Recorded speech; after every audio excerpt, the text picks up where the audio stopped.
शांति। बाबा समझा रहे हैं यह जीवन बहुत ही कीमती वैल्यूबल है, इसलिए पढ़ाने वाले बाबा और पढ़ाई पर सदा ही ध्यान दें। आज विशेष बाबा हमको पढ़ाई पर समझा रहे हैं। कई बच्चों का हमेशा जो है इधर उधर ध्यान भटकता है, इसलिए बाबा कहते हैं कि पढ़ाई कितनी श्रेष्ठ है और कितनी ऊंच है, इसको ध्यान में रखते हुए पढ़ाई अच्छी रीति पढ़नी है। तो बनना क्या है और क्या करना है, ये सब पढ़ाई से ही हमें समझ मिलती है। तो बाबा आज हम बच्चों को विशेष रूप से समय को ध्यान में रखते हुए समझा रहे हैं। तो सुनते हैं बाप दादा के साकार महावाक्य में 20/9/2022 बाप दादा के महावाक्य में बाबा बोले, मीठे बच्चे बाप समान पतितों को पावन बनाने का पुरुषार्थ करो। यह समय बहुत वैल्यूबल है, इसलिए व्यर्थ बातों में अपना समय बर्बाद मत करो। प्रश्न में है, बाप बच्चों की किस एक बात पर बहुत तरस खाते हैं? उत्तर में कई बच्चे आपस में झगमुही कर अपना समय बहुत गंवाते हैं। घूमने फिरने जाते हैं तो बाप को याद करने के बजाय व्यर्थ चिंतन करते हैं। बाप को उन बच्चों पर बहुत तरस पड़ता है। बाबा कहते, मीठे बच्चे अब अपनी जीवन सुधार लो, व्यर्थ समय नहीं गवाओ।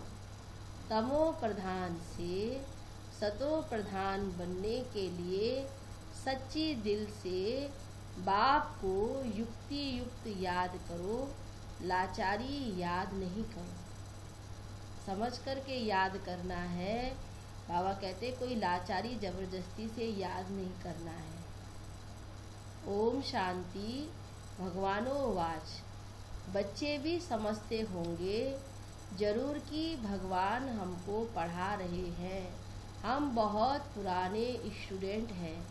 एक ही टीचर के पास कोई भी पढ़ते नहीं हैं। 12 मास पढ़ेंगे फिर टीचर बदली करेंगे।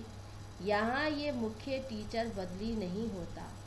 बाकी बच्चियाँ तो बहुत हैं राजयोग सिखाने के लिए। एक से तो काम चल न सके। पावन बनने के लिए कितने ढेर बुलाते हैं, एक को ही बुलाते हैं। पावन बनाने वाला एक ही टीचर ठहरा ना। वंडर है जो पतित पावन को बुलाते हैं, समझते कुछ भी नहीं। द्रौपदी ने भी पुकारा ना कि हमें यह नंगन करते हैं, रक्षा करो। आधा कल्प तुम पुकारते आए हो, बोलो तुम ही सब तो पुकारते थे ना। तुमने पुकारा है तभी तो परमात्मा आए। द्रौपदी का मिसाल दिया है, पतित तो सारी दुनिया है। पतित और पावन में रात दिन का फर्क है। पतित है पत्थर बुद्धि, बाप आकर सब विकारों से घृणा दिलाते हैं। आत्मा समझती है मुझ आत्मा का यह शरीर पतित है। तुम भी समझते हो यह शरीर पतित है, जंक लगा हुआ है। जिन्हों को पावन फर्स्ट क्लास शरीर है वे सारे विश्व पर राज्य करते थे, यानी लक्ष्मी नारायण। उनको कहेंगे पारस बुद्धि। पत्थर बुद्धि और पारस बुद्धि का गायन भी भारत में ही है। तो बच्चों को ख्याल आना चाहिए कि इस पतित भारत को पावन कैसे बनाएं। परंतु नंबरवार सर्विसेबल को यह ख्यालात आते होंगे और पतितों को पावन बनाने का पुरुषार्थ करते होंगे। बाप का पहला फर्ज ही यह है। बाप आते ही हैं तमो प्रधान से सतो प्रधान बनाने। तो जितना बाप को होना है उतना बच्चों को भी होना चाहिए। बाप कहते हैं मैं तुमको अपने से भी ऊंचा बनाता हूँ। तुमको ख्यालात भी जास्ती चलने चाहिए। मेरे से भी जास्ती सर्विस तुम बच्चे करते हो ना। बाबा थोड़ी 3-4 घंटे बैठ समझाते हैं प्रदर्शनी आदि में। बाप बच्चों की महिमा करते हैं, परंतु वह खुशी, वह योग कम दिखाई देता है। इसलिए बेहद का बाप जो इन द्वारा पढ़ाते हैं, यह सबसे नज़दीक है। इतना एकदम नज़दीक बाप दादा कब देखा है? मुख्य है ही आत्मा। आत्मा निकल जाए तो शरीर कोई काम का नहीं रहेगा। मनुष्यों के शरीर की कोई वैल्यू नहीं रहती, कोई काम नहीं आता, राख हो जाता है। जानवरों आदि की हड्डियां भी काम में आ जाती है, चमड़ा भी काम में आता है। मनुष्यों का तो कुछ भी नहीं बनता, हड्डियां पानी में डाल खत्म कर देते हैं, निशानी भी नहीं रहती। उनकी निशानी फिर भी जंगलों में पड़ी रहती है। मनुष्य का सतयुग से लेकर त्रेता अंत तक वैल्यू है। देवताएं हैं तब तो पूज्य लायक हैं, पीछे फिर पाई की भी वैल्यू नहीं रहती। इसलिए कहा जाता है पत्थर बुद्धि, भारी ढोते रहते हैं। पैसे आदि की चिंता रहती है, वहाँ तो बिल्कुल ही निश्चिंत रहते हैं। तो बाप कहते हैं कि तुम्हारा ये शरीर बहुत वैल्यूबल है, यह टाइम भी वैल्यूबल है, इनको वेस्ट नहीं गवाओ, फालतू बातों में समय नहीं गवाओ।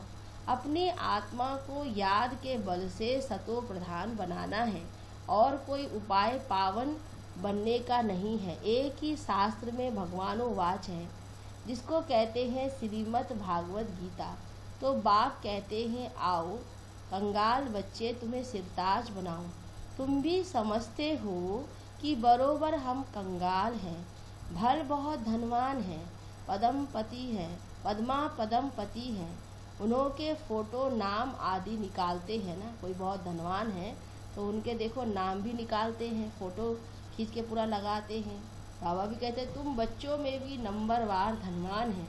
तुम कहेंगे हम स्थायी सच्चे धनवान हैं, यह धन ही साथ देता है। तुम्हारे आगे वह सब कंगाल हैं, नाम भल पद्मपति आदि है। सद्गुरु बाबा ने भी तुम्हारा नाम पद्मा पद्मपति अविनाशी रखा है। तुम हो स्वर्ग के पद्मपति, वह है नरक के पद्मपति। तो नरक और स्वर्ग को तुम समझते हो, वह पत्थर बुद्धि बिल्कुल नहीं समझते। आगे चल तुम्हारे पास आएंगे, जब विनाश देखेंगे तब समझेंगे यह तो पुरानी दुनिया का विनाश हो जाएगा। फिर कहेंगे ये ब्रह्मा कुमार कुमारियाँ तो सच कहते थे। अच्छा अब क्या करना है? कुछ कर नहीं सकेंगे, तो पैसे आदि एकदम जल मल सब खत्म हो जाएंगे। बम्स आदि गिरते हैं तो मकान जायदाद आदि सब खत्म हो जाता है, यानी शरीर भी खत्म हो जाते हैं। यह भी तुम देखेंगे, बड़ा भयानक सीन आने वाला है। उस समय ज्ञान में आ नहीं सकेंगे। बाबा कहते वो अंत समय में ऐसा होगा तो उसमें ज्ञान में आ नहीं सकेंगे। अब ये भगवान बैठ समझाते हैं। बच्चे जानते हैं हम आए हैं भगवान से पढ़ने, तुम कितने तकदीरवान हो, यह भी सबको निश्चय नहीं है। निश्चय हो तो भगवान से क्यों नहीं पढ़े?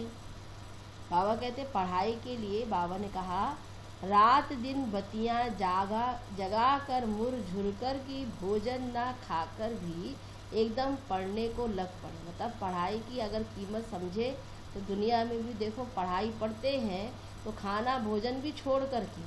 तो बाबा कहते हैं ये पढ़ाई तो कितनी ऊंची है, वाह, यह तो 21 जन्मों की कमाई है। बहुत अच्छी रीति पढ़ने को लग जाए। पढ़ाई भी क्या है, मुख्य है ही बाप को याद करना। बाबा को बहुत तरस आता है। बाबा जानते हैं बच्चे घूमने फिरने जाते हैं, एक भी बाप की याद में नहीं रहते, झरमुई झगमुई बहुत करते हैं। बच्चों को बहुत औना रहना चाहिए, बस टाइम बहुत थोड़ा है। भारत कितना बड़ा है, बहुत सर्विस है, पहले अपनी जीवन तो सुधार ले।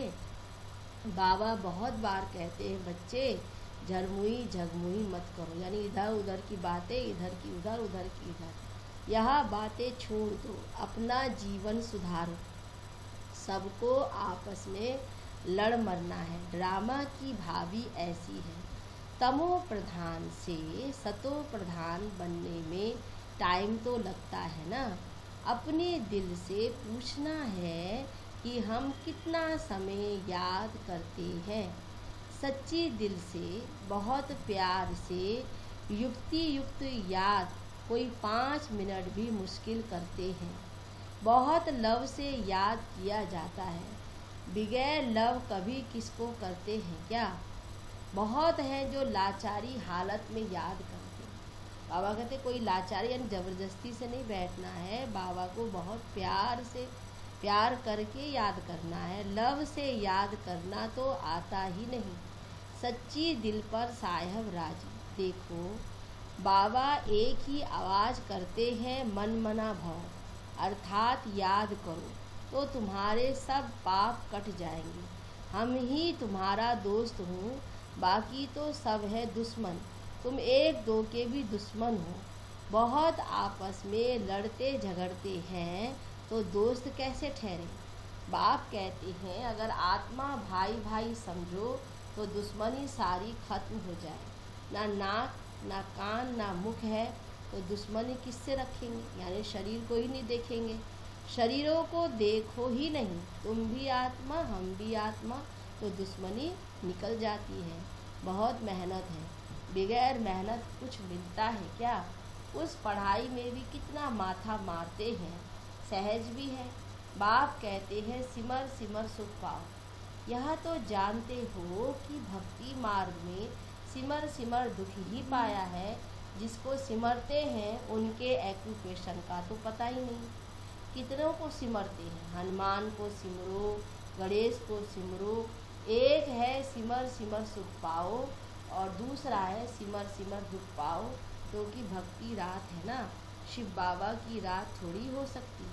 रात में धक्का खाया जाता है। पहले नंबर में ये ब्रह्मा यानी धक्का खाते थे, बाबा ने भी क्या किया, 12 गुरु किया। उसके साथ तुम ब्राह्मण भी साथी हो। ब्राह्मणों का सारा कुल है, जो भी ब्राह्मण बनते हैं बाबा कहते हैं वे आकर सुख पाते हैं सिमरने से। बाबा को जितना याद हम करते हैं उतना ही हमको सुख मिलता है। तुम सबको कहते हो कि शिव बाबा को याद करो तो पाप कट जाएंगे। तुम एक बाप का सिमरन करते हो। मनुष्य तो देखो अनेकों का सिमरन करते करते पाप आत्मा बन जाते हैं, सीढ़ी उतरते जाते हैं। अब तुम एक बाप को याद करो, अर्थ सही। बाबा कहते हैं याद भी कैसे करना है, समझ करके अर्थ सही। बाबा कौन है, क्या है। बाप कहते हैं मैं आया ही हूँ वर्षा देने, यानी पावन बनाने, अर्थ है ना। शिव बाबा पतित पावन है या किसको पता भी नहीं है। कोई आकर बतावे तो सही कि कैसे आकर पावन बनाते हैं। तुम्हारे पास यहाँ बैठे भी पूरी रीति जानते ही नहीं है। माया भुलाने वाली कोई कम नहीं है। तुम खुद कहते हो बाबा हम याद करते हैं, माया भुला देती है। बाबा कहते हैं अरे तुम बाबा को याद नहीं करेंगे तो वर्षा कैसे मिलेगा। बाप के सिवाय कोई वर्षा देगा। तो जितना बाप को याद करेंगे उतना वर्षा ऑटोमेटिकली मिलेगा। तो सीधा समझाते हैं राजाई स्थापन हो रही है, उसमें इसमें ही सूर्यवंशी भी बनते हैं। इतने मनुष्यों के कान तक आवाज़ पहुंचाना है। बाबा कहते बच्चे मंदिरों में जाओ, गली गली में जाकर सर्विस करो। बाबा के भगत सो देवताओं के भगत, जैसे मंदिरों व सत्संगों में बैठे रहते हैं। बुद्धि कहाँ न कहाँ धंधा धूरी, मित्र संबंधियों आदि तरफ दौड़ती रहती। धारणा कुछ भी नहीं। यहाँ भी ऐसे हैं जो कुछ भी सुनते नहीं, झुटका खाते रहते हैं, बाप को देखते नहीं। बाबा कहते दृष्टि भी नहीं लेते। अरे ऐसे बाप को तो कितना ना अच्छी रीति देखना चाहिए, सामने टीचर बैठा है। बाप कहते हैं मैं इन कर्म इंद्रियों द्वारा तुमको पढ़ाता हूँ, आत्मा पढ़ती है। बाप आत्माओं से बात करते हैं, आँख कान नाक आदि पढ़ते हैं क्या। पढ़ने वाली तो आत्मा है। दुनिया में ये किसको पता नहीं है, क्योंकि देह अभिमान है ना। आत्मा में ही सब संस्कार है। बाप कहते हैं आत्मा को देखो। कितनी मेहनत की बात है, जो दिखाई ना दे उसको महसूस करो और देखो। मेहनत बिगड़ तो विश्व के मालिक थोड़ी बनेंगे, मेहनत करेंगे तब विश्व के मालिक बनेंगे। वंडर तो देखो कि बेहद की पढ़ाई है। बाबा कहते पढ़ाई देखो कितनी ऊंची है, पढ़ाने वाला कितना ऊंचा है, स्वयं बेहद का बाप आता है। राजा से रंक तक मीठे बच्चे, बाबा क्या कहते हैं, राजा से बाबा हम बच्चों को रंग तक यहाँ ही बनते हैं इस पढ़ाई से। जितना जो पढ़ते और पढ़ाते हैं उतना ऊंच पद पाते हैं। बाप आते ही है पढ़ाने, पति से पावन बनाने। बाप को देखते ही नहीं तो क्या समझना चाहिए, पाई पैसे का पद, नौकर चाकर जाके बनेंगे। नौकर चाकर जैसे राजा के पास होते वैसे प्रजा के पास, कहेंगे तो दोनों को ही नौकर। पिछाड़ी में बहुत प्यार से सुनना चाहिए। बाबा कहते पिछाड़ी में करके थोड़ा लिफ्ट मिलती है, मोचरा खाकर मानी यानी रोटी टुकड़ा मिल जाएगा। तो पुरुषार्थ बहुत अच्छा होना चाहिए। बाप से बहुत प्यार से सुनना चाहिए, फिर रिपीट करना चाहिए। बाबा से सुना फिर उसका अभ्यास करो। स्कूल में पढ़ते हैं फिर घर में भी जाकर स्कूल के काम करते हैं, खाली यहीं से पढ़ के थोड़ी ना जाना है। बाबा कहते फिर वहाँ पर अभ्यास करो। ऐसे नहीं कि सिर्फ घूमते फिरते हैं, पढ़ाई का ओना रहता है, फिक्र रहनी चाहिए। यहाँ तो कई हैं जो कुछ भी नहीं समझते, बिल्कुल जैसे पुराने पत्थर बुद्धि हैं। बाबा का बनकर अगर फिर कड़ी भूले करते हैं तो 100 गुना दंड भी मिल जाता है। तो बाप समझाते हैं मीठे मीठे बच्चे, टाइम वेस्ट मत करो, बहुत भारी मंजिल है, कल्प कल्प तुम्हारा ऐसा ही पद बन जाएगा। यहाँ तुम आए हो नर से नारायण बनने, नौकर चाकर बनने थोड़ी आए हो। बाबा जो अपनाया है तो नौकर चाकर बनाने थोड़ी ना अपनाए हैं। बाबा कहते राजा रानी बनाने के लिए अपनाए हैं। पिछाड़ी में सबको एक्यूरेट साक्षात्कार होगा कि हम ये बनने वाले हैं। बुद्धि भी कहती है जो किसका कल्याण ही नहीं करेंगे वे क्या पद पाएंगे। कोई तो रात दिन बहुत सर्विस करते रहते हैं, प्रदर्शनी मेले में बहुत सर्विस होती है। बाबा कहते हैं ऐसी अच्छी अच्छी चीज़ें म्यूज़ियम में बनाओ जो मनुष्यों की दिल उठे देखने की, समझेंगे कि यहाँ तो जैसे स्वर्ग लगा पड़ा है। सेंटर्स को स्वर्ग थोड़ी कहेंगे, दिन प्रतिदिन नई बातें होती रहती हैं, चित्र बनते रहते हैं, विचार सागर मंथन होता रहता है ना, समझाने के लिए ही चित्र आदि होते हैं। बाबा अभी मनुष्यों को दैवी गुणों वाला बनाते हैं तो आत्मा भी नई, शरीर भी नया मिलता है। नया माना नया, नए कपड़े बदले, फिर पुराने थोड़ी पहनेंगे। भगवान आएगा तो ज़रूर कमाल कर दिखाएंगे ना। भगवान है ही स्वर्ग की स्थापना करने वाला। अच्छा, मीठे मीठे सिकिलदे बच्चों प्रति माता पिता बाप दादा का याद प्यार और गुड मॉर्निंग। रूहानी बाप की रूहानी बच्चों को नमस्ते, रूहानी बच्चों की रूहानी बाप दादा को गुड मॉर्निंग, नमस्ते बाबा, नमस्ते। धारणा के लिए मुख्य सार। पहली पॉइंट में बाप जो सुनाते हैं उसे बहुत प्यार से आत्म अभिमानी होकर सुनना है। सामने बैठकर बाप को देखते रहना है, झुटका नहीं खाना है, पढ़ाई में बहुत रुचि रखनी है, भोजन त्याग कर भी पढ़ाई जरूर करनी है। दूसरी पॉइंट में एक बाप का सच्चा दोस्त बनना है। आपस में दुश्मनी समाप्त करने के लिए मैं आत्मा भाई भाई हूँ यह अभ्यास करता है। शरीर को देखते हुए भी नहीं देखना है। वरदान है लाइट स्वरूप की स्मृति द्वारा व्यर्थ के बोझ से हल्का रहने वाले तीव्र पुरुषार्थी हैं। विस्तार में जो अपने निजी लाइट स्वरूप की स्मृति में रहते हैं उनमें व्यर्थ को समर्थ में परिवर्तन करने की शक्ति होती है। वह व्यर्थ समय व्यर्थ संग व्यर्थ वातावरण को सहज परिवर्तन कर डबल लाइट रहते हैं। साथ साथ ब्राह्मण परिवार के संबंध में, सेवा के संबंध में भी हल्के रहते हैं। उनका रिश्ता किसी भी पुराने संस्कार व संसार से नहीं रहता। किसी देहधारी व्यक्ति या वस्तु की तरफ उनकी आकर्षण हो नहीं सकती। ऐसे तीव्र पुरुषार्थी बच्चे सहज ही फरिश्तेपन की स्थिति को प्राप्त कर लेते हैं। स्लोगन है आज का, बेफिक्र बादशाह बनना है तो तन मन धन को प्रभु समर्पित कर दो। अच्छा, ओम शांति।